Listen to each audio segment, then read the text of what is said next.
putting the building is right next to where we're going to be putting all this traffic going by in an underground tunnel. All you need is an 18-wheeler with a bomb, and you've got no Freedom Tower anymore. Did you hear that splash? It was Pataki's presidential dream falling into the East River. The tower everyone finally agreed on was going to be built too close to the road. That would make us vulnerable to a terrorist attack.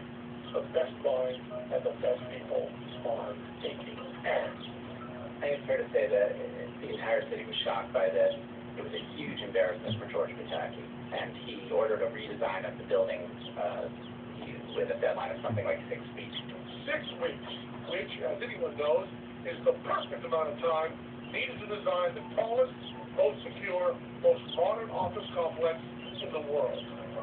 The compromise design has a bunch of lower floors that look like a fortress that are basically bomb-proof. What will go up is a dreadful, obelisk-like, very conservative skyscraper. First it was one architect and then it was another architect. First it was one kind of building and then it was another kind of building. And at some point I think the public starts to shake its head and say, what's going on here? The politicians are doing what they do, only more so. And no one is getting more frustrated at what's going on than our friends at Pizza Pat. And just to see an empty hole, grass growing all over, nobody inside, nobody's working in there. It's pitiful. Politicians and pizza guys doing what they do, only more so. Majestic Pizza cranking out those great pies is the real symbol of New York City coming back from disaster. And the fact that we are on a set in Las Vegas eating cold, shitty pizza, pretending it's fresh, great New York pizza, is our tribute to the spirit of America. Penn and Teller are doing what we do. We're liars. But what else could go wrong with this tale of misadventure? Yum. My name is Michael Burke. I'm the brother of Captain William F. Burke, Jr., Engine 21. On September 11th, Captain William Burke was one of the many firemen who fought their way up into the towers to rescue those trapped inside. He called his own guys who were a couple of false alarm by radio and said, the building, danger of imminent collapse, evacuate the building. And he said, I'm with 2 civilians. Keep going, I'm right behind you. He said, this is my job, this is who I am.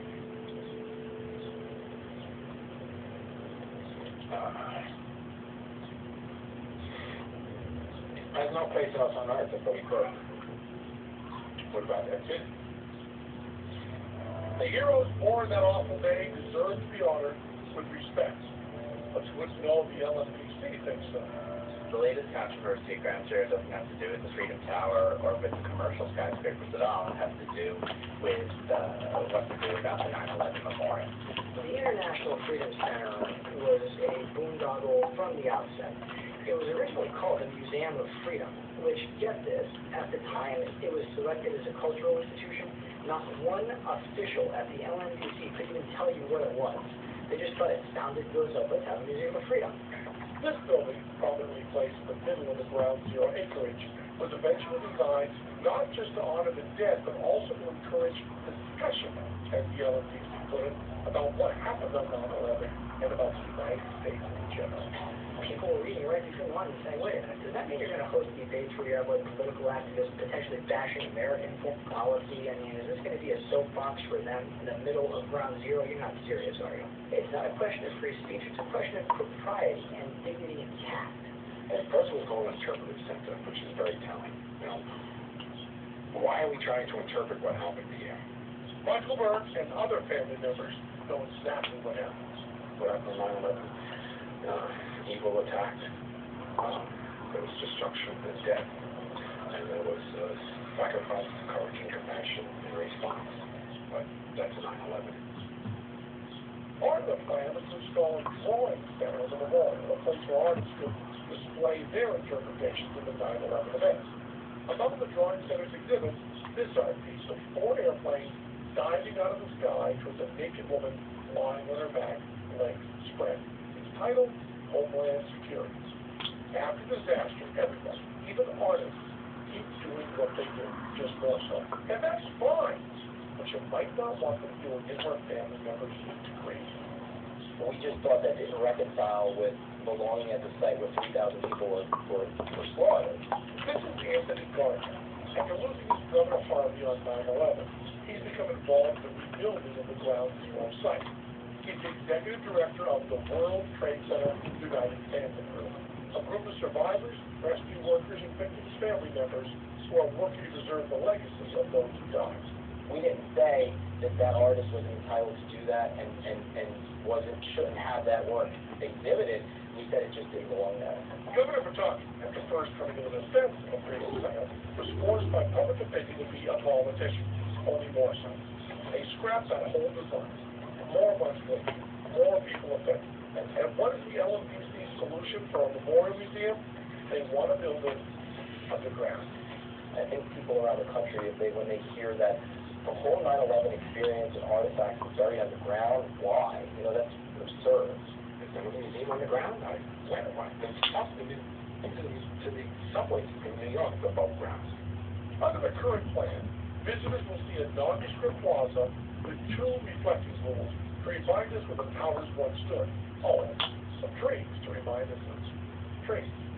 You stand on that spot where the attacks occurred, and there'll be nothing to indicate that the attacks occurred here. Remember this iconic piece of wreckage or powerful 9/11 artifact sure to have a prominent place in the memorial design, right? No. Instead, Pataki and the LMDC rejected the family's request to put the artifacts at the site. The shroud is still disassembled in an aircraft hangar. To add insult to injury, In March of 2003, the LMDC, by unanimous vote of the board, with no public input, ruled that the permanent memorial could not incorporate the elements of the flight of the missing, which were the first great memorials of 9/11. none of these homemade, heartfelt expressions of love will be part of the memorial. Anthony Gardner was kind enough to show us where to find them. The flyers are located in this building, near the main office of the LMDC. Not that they're trying to hide them or anything, but turn left at the elevator. Keep going. Go farther. Still farther. When you get to the end, turn left. The door to the side that says family room, and the sticker of the American flag. Inside, it's an emotional experience. Not just for family members, for anyone with a beating heart. This is a picture of my oldest brother, Harvey. He was 35 when he was killed in the attacks. He worked in One World Trade Center on the 83rd floor. From the window is a view of Ground Zero.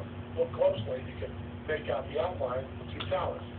These outlines, or footprints as they become known, are very important to Anthony and the other family members. 70 feet below them are the actual foundations of the towers. What's George Pataki and the LMDC's design for these footprints? It was always my goal to do everything in our power to preserve the footprints of the site because of the memory of the heroes we lost and the fact that in my mind it is hallowed ground. They're moving forward with a plan where they're going to break up those footprints into rooms to house the museum, the 9/11 museum, which we never asked for the museum to be buried underground. The largest concentration of remains, over 20,000 body parts were found on the site. If we succeed, people will be able to get down there, they'll be able to walk around the footprint, they'll be able to touch the steel remnants and connect. For Anthony and many other family members who have their concerns consistently ignored by the LMDC, the preservation of the footprints is their final battle. They've even formed a new group, named after the memorial, to fight George Pataki and the LMDC. The only thing that keeps us going in this fight is just the sheer desire to make sure that they're never forgotten and that they're honored appropriately, and they give us the strength we need to fight these people.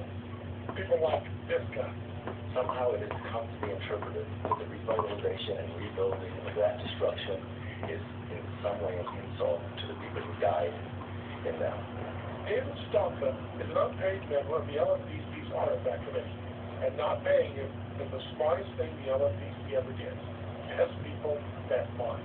The redevelopment at Ground Zero has been held up because the debate over what should happen there has been allowed to linger well past the time when a reasonable consensus has been achieved. Do we miss the reasonable consensus achieved there? Was it after the sham design competition?